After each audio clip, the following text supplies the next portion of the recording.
दोस्तों नमस्कार। स्वागत है आप सभी लोगों का हमारे यूट्यूब चैनल स्काइडियन विद सुनील में।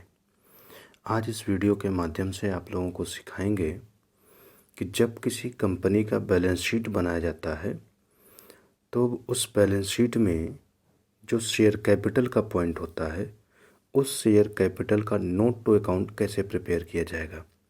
बहुत ही इम्पोर्टेंट टॉपिक है ये।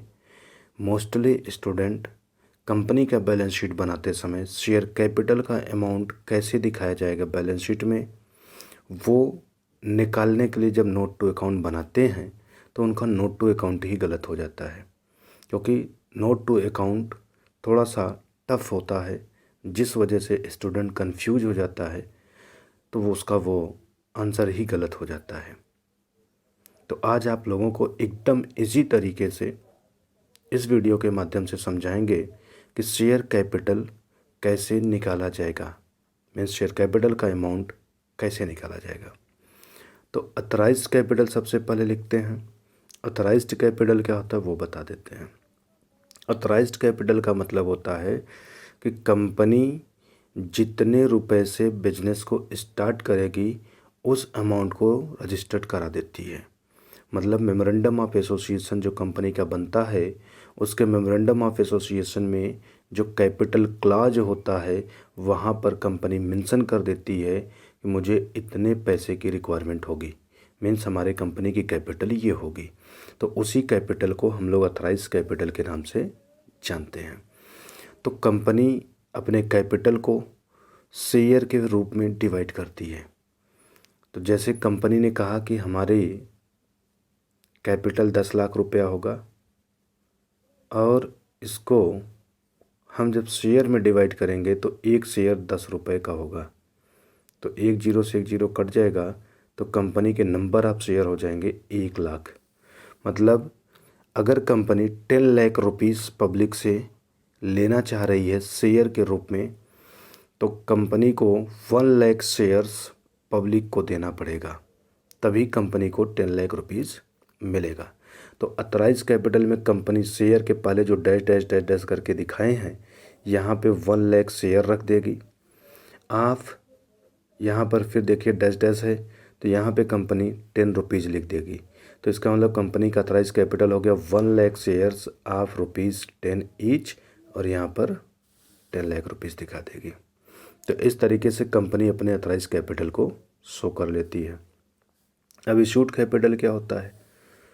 कंपनी जितने शेयर पब्लिक को इशू करने का मूड बनाती है उतने शेयर को शेयर की जो वैल्यू होगी, एक शेयर की जो वैल्यू है मीन जो शेयर की फेस वैल्यू है उसी से हम मल्टीप्लाई कर देंगे तो इशूड कैपिटल आ जाएगा। जैसे सपोज करिए कंपनी ने डिसाइड किया कि हम 20,000 शेयर इशू करेंगे, 20,000 शेयर्स, और एक शेयर कितने का था? 10 रुपये का। तो 10 से मल्टीप्लाई कर देंगे तो आ जाएगा 2 लाख रुपीज़। तो वही 2 लाख रुपीज़ इशूड कैपिटल हो जाएगा।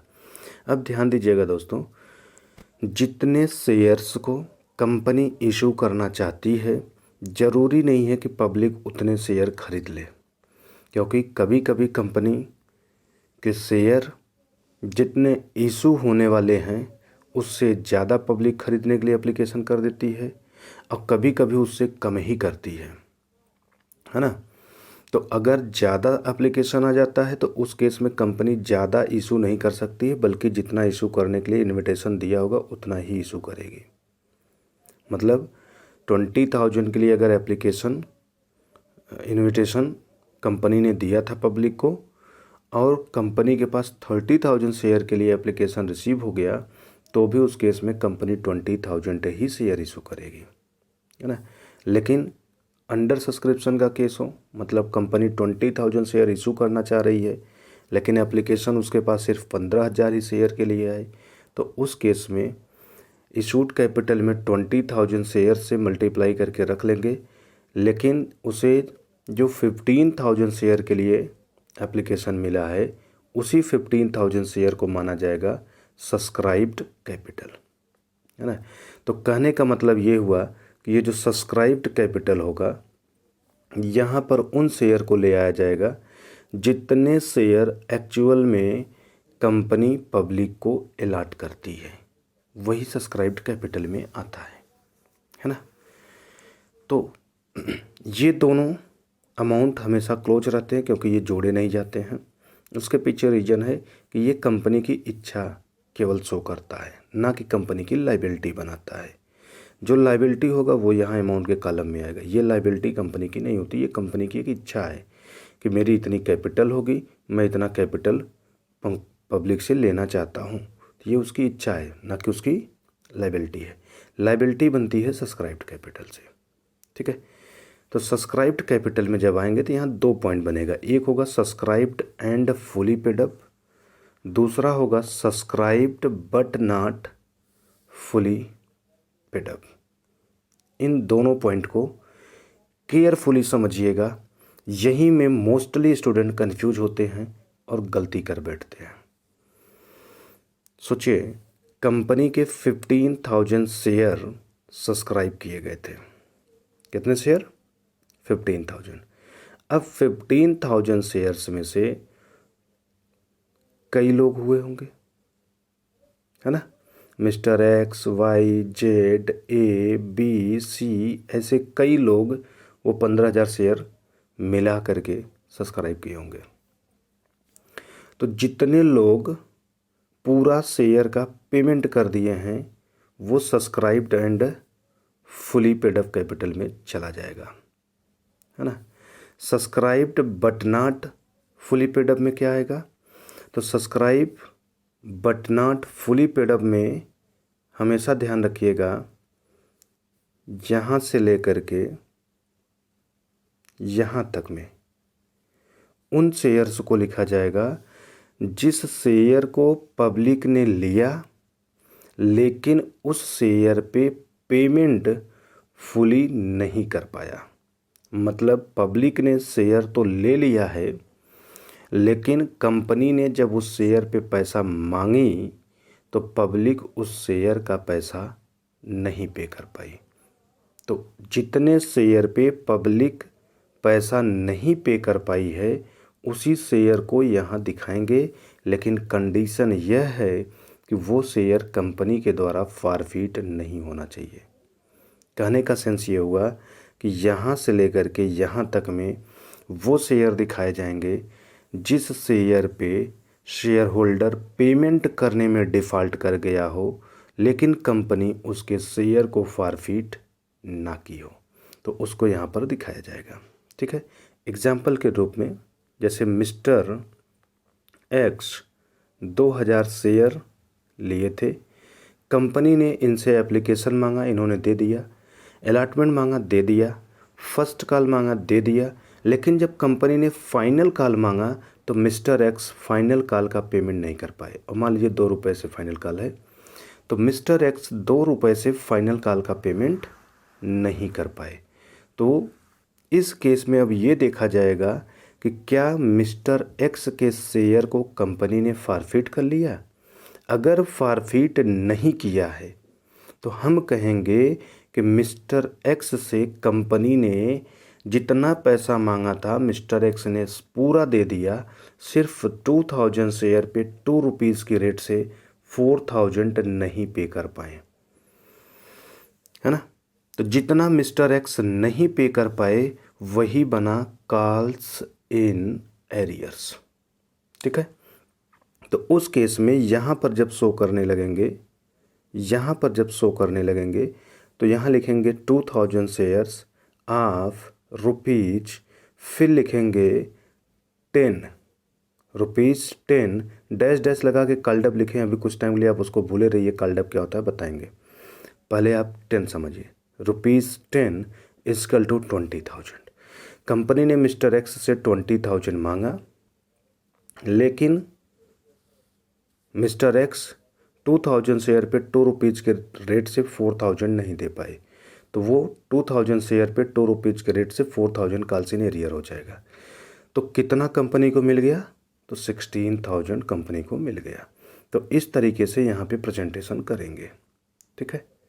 तो अगर हम अब आपसे पूछें कि यहाँ से लेकर के यहाँ तक भर में कौन से शेयर दिखाए जाएंगे, तो आपका आंसर होगा कि यहाँ पर वो शेयर दिखाया जाएगा जिस पर कंपनी पैसा मांगे बट वो शेयर होल्डर पेमेंट ना कर पाए। और उसके साथ साथ ये भी ध्यान रखना है कि उस शेयर को कंपनी फॉरफिट भी ना की हो, है ना। तो उस शेयर को यहाँ दिखाते हैं। ठीक, जिस शेयर पे कंपनी पैसा मांगे और शेयर होल्डर पेमेंट करने में डिफ़ॉल्ट कर जाए और इसके साथ साथ कंपनी उसके शेयर को फॉरफिट भी कर ले। कहने का मतलब ये हुआ कि अगर किसी शेयर्स पे कोई शेयर होल्डर पेमेंट करने में डिफ़ॉल्ट कर जाता है और कंपनी उसके शेयर को फॉरफिट कर लेती है तो उस केस में ये देखा जाएगा कि उस शेयर को फॉरफिट करने पे कितने रुपए का फ़ायदा हुआ। जितने रुपए का फ़ायदा होता है उसी अमाउंट को शेयर फॉरफीचर के नाम से यहीं ऐड कर देते हैं, है ना। अब हमने एक वर्ड यूज किया कि जितने रुपए का फॉरफिट करने पे फ़ायदा हुआ कंपनी को वही यहाँ पर ऐड करते हैं। तो आपके मन में ये बात आया होगा कि ये हम निकालेंगे कैसे, है ना। तो वो निकालना एकदम आसान है। कैसे, वो बताते हैं। कंपनी जिस शेयर को फॉरफिट की उस शेयर पे कंपनी को कितना फ़ायदा हुआ, अगर ये आप जानना चाहते हैं तो जिस शेयर को कंपनी ने फॉरफिट किया है उस शेयर पे शेयर होल्डर जितना पेमेंट कर चुका होगा वही कंपनी का प्रॉफिट होता है। सपोज़ कंपनी ने एप्लीकेशन का मांगा था, पब्लिक ने दे दिया। अलॉटमेंट मांगा, दे दिया। फर्स्ट कॉल मांगा, दे दिया। सेकंड कॉल मांगा लेकिन वो नहीं दिया और कंपनी उसके शेयर को फॉरफिट कर ली। तो उस केस में एप्लीकेशन, अलॉटमेंट और फर्स्ट कॉल पे जितना भी पैसा वो पे किया होगा वो पूरा का पूरा कंपनी के लिए प्रॉफिट हो जाएगा, वही कंपनी फॉरफिट कर लेती है। तो उसी अमाउंट को शेयर फॉरफीचर में दिखाते हैं, है ना।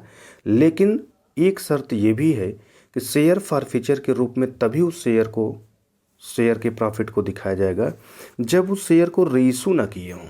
यही ध्यान में रखना है। अगर शेयर फॉरफिट हो गया और शेयर रीइशू हो गया तो उस केस में वो शेयर यहाँ चला जाएगा subscribed and fully paid up में। शेयर फॉरफिट हुआ हो लेकिन शेयर रीइशू ना हुआ हो तो उस केस में उस शेयर पे जितना भी फॉरफिट करने पे प्रॉफिट हुआ है वो यहाँ दिखाया जाएगा। अगर शेयर रीइशू हो गया है तब यहाँ नहीं दिखाया जाएगा। तब उस केस में इसको हटा देंगे और वो शेयर यहाँ ले जाके दिखाएंगे। अब आपके मन में होगा कि उस शेयर को फॉरफिट करने में जो प्रॉफिट हुआ उसको क्या करेंगे फिर। तो उस केस में जिस शेयर को आप रीइशू कर देते हैं उस शेयर पे जो प्रॉफिट हुआ रहता है उसको आप रिजर्व एंड सरप्लस वाले पॉइंट में ट्रांसफ़र कर देते हैं, कैपिटल रिजर्व के नाम से। मीन्स कैपिटल रिजर्व अकाउंट में ट्रांसफ़र कर देते हैं, है ना। तो इस तरीके से किसी भी कंपनी का शेयर कैपिटल का अमाउंट कैसे निकाला जाएगा आप निकाल सकते हैं। 3 बात याद रखिएगा। कंपनी का जितना शेयर पब्लिक के पास है वो पूरा subscribed and fully paid up में आएगा। कंपनी का जितना शेयर पब्लिक के पास है कंपनी ने पैसा मांगा लेकिन उस पर पब्लिक ने पेमेंट नहीं किया और कंपनी उस शेयर को अभी फॉरफिट नहीं की तो उसको यहाँ पर दिखाएंगे। मीन्स कंपनी ने पैसा मांगा लेकिन शेयर होल्डर पेमेंट नहीं किया और कंपनी अभी उस शेयर को फॉरफिट नहीं की तो जितना शेयर मांगा होगा, जितने शेयर पे जितना रुपया मांगा उसको यहाँ रख लेंगे, जितना नहीं मिल पाया उसको माइनस कर देंगे, ठीक है।